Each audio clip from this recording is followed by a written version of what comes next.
what drove you to want to do therapy? I had a mental breakdown. I had a mental break.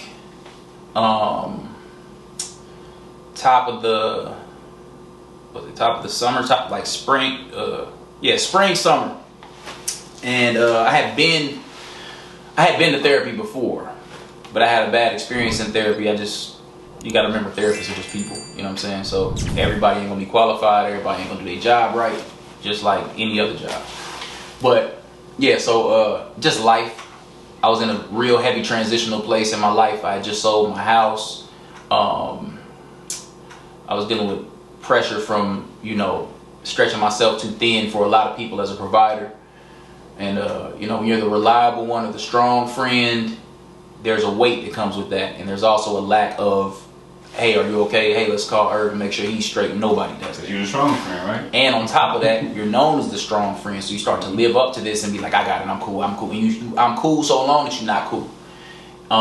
In addition to,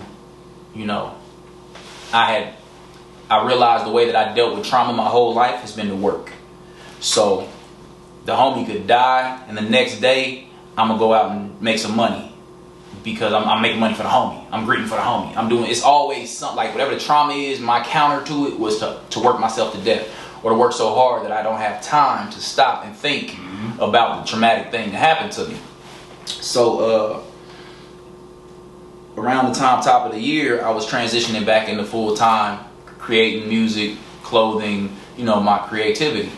And when I did that, it gave me a lot more time to sit still with myself and my thoughts and processing things that over the last 30 years never got processed. And when you're sitting there in that silence, you know what I'm saying, like, that's when it catches up. That's when you start thinking about things, you start remembering things, start feeling stuff that you had suppressed for so long. And also, I stopped drinking so much. I stopped smoking weed for real.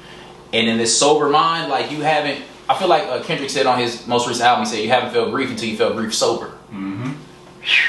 And that's You gotta deal with it. I would say this, 2020, of course, that's the beginning of the pandemic. Mm-hmm. And everything shut down, March to roughly about July. So in that time frame, would you feel like that was the moment where you had to really face your, issues? In the pandemic? Yeah, because a lot of people, I know for myself, during that time, you couldn't go nowhere, you didn't have nowhere to really escape, so you just had to be in the house. Oh no, I had a ball through the pandemic. You know what I'm saying? Like, God bless everything that happened that hurt people. You know what I'm saying? That's unfortunate. Well, I'm not saying from a financial perspective. You said it's for the mental part. No, for me, I was kicking it. Here's what's funny. I had started a catering company at the top of the year.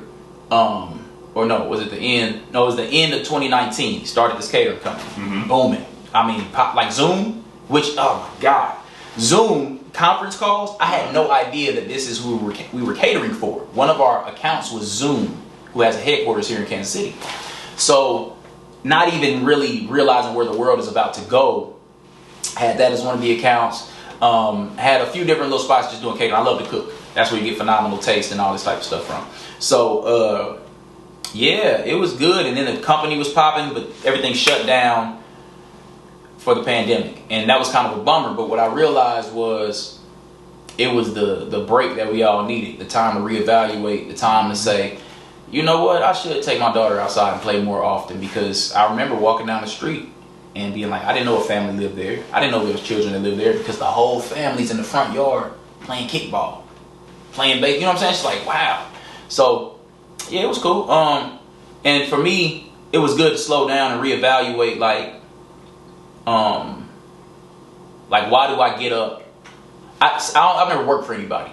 So it still gave me time to reevaluate what I do with my time and what my daily thing was. Because the tire shop is an essential business. So we were still open through the whole pandemic. But I did notice a lot of people got to reevaluate, why am I getting out of bed and clocking in at this place when clearly I could just do it from home? You know what I'm saying? It was definitely a lot of businesses, took off, and a lot of creators and things like that. Like you said, we kind of started before the interview. That was when I started to really elevate with my little thing. Mm-hmm. So yeah. But it was a cool time for mental health. Like, I spent more time fishing, doing what I like to do. But I still hadn't dug in as far as like traumas and like, you know what I'm saying, the heavy stuff. But it was a good like time to self-evaluate and just see where I was at.